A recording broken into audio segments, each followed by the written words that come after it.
दरवर्षी आषाढ महिन्यात लाखो लोक पंढरपूरकडे चालत जातात, हे तर आपल्याला माहीत आहे. पण तुम्हाला माहीत आहे का, या वारीला तब्बल 1000 वर्षांचा इतिहास आहे आणि या वारीचं व्यवस्थापन चक्क मराठेशाहीच्या लष्करी शिस्तीवर चालतं, जिथे एका काठीच्या इशाऱ्यावर लाखो लोकांची गर्दी एका सेकंदात शांत होते. आज वारीचं अद्भुत व्यवस्थापन आणि इतिहास जाणून घेऊ. वारी एक निरंतर साधना आहे.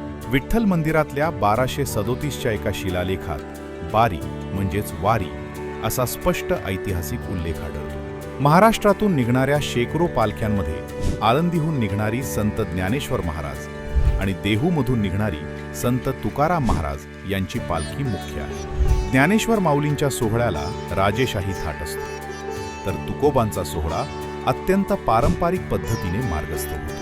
वारीमधील सर्वात शिस्तबद्ध घटक म्हणजे दिंडी. प्रत्येक दिंडीचा मुख्य केंद्रबिंदू असतो वीणा. दिंडीत एकाच ओळीत चालण्याची जागा पिढ्यानपिढ्या म्हणजे तब्बल 5 ते 7 पिढ्यांपासून निश्चित असते. तुमच्या पूर्वजांनी जिथे पाऊल ठेवलं, आज तुम्हीही त्याच ओळीत चालता. ही शिस्त आली कुठून? आळंदीच्या सोहळ्याचे पुनरुज्जीवन करणारे हैबतराव बाबा आरफळकर हे ग्वाल्हेरच्या शिंदे सरदारांच्या सैन्यात होते.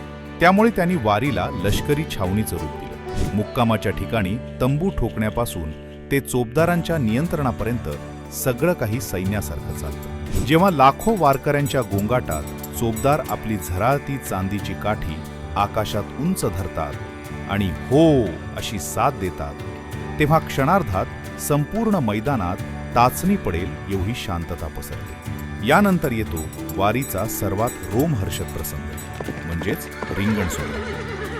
गोल आणि उभ्या रिंगणामध्ये जेव्हा माऊलींचा देव अश्व अत्यंत वेगाने धावतो, तेव्हा माऊली माऊलीच्या जयघोषाने आकाश दुमदुमून जातं. या अश्वाच्या खुरांची धूळ कपाळाला लावण्यासाठी झुंबड होते. रिंगणानंतर फुगडी, हमामा आणि उडीचा खेळ खेळला जातो. पालखी जेव्हा भंडी शेगावला पोहोचते, तेव्हा माऊली आणि त्यांचे बंधू संत सोपान काका यांच्या पालखीची गळाभेट होते.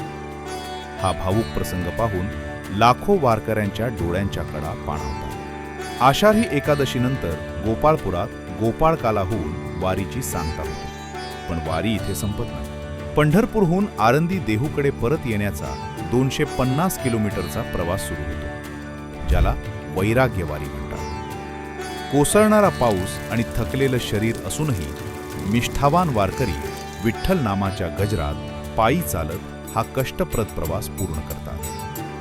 जातपात, श्रीमंत गरीब हा भेद विसरून सामाजिक समतेचा संदेश देणारी ही वारी म्हणजे महाराष्ट्राचं सर्वात मोठं वैभव आहे.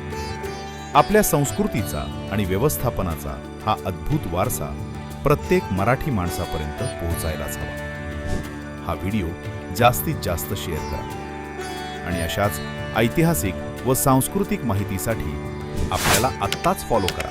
पुंडलिक वरदे हरी विठ्ठल श्री ज्ञानदेव तुकाराम.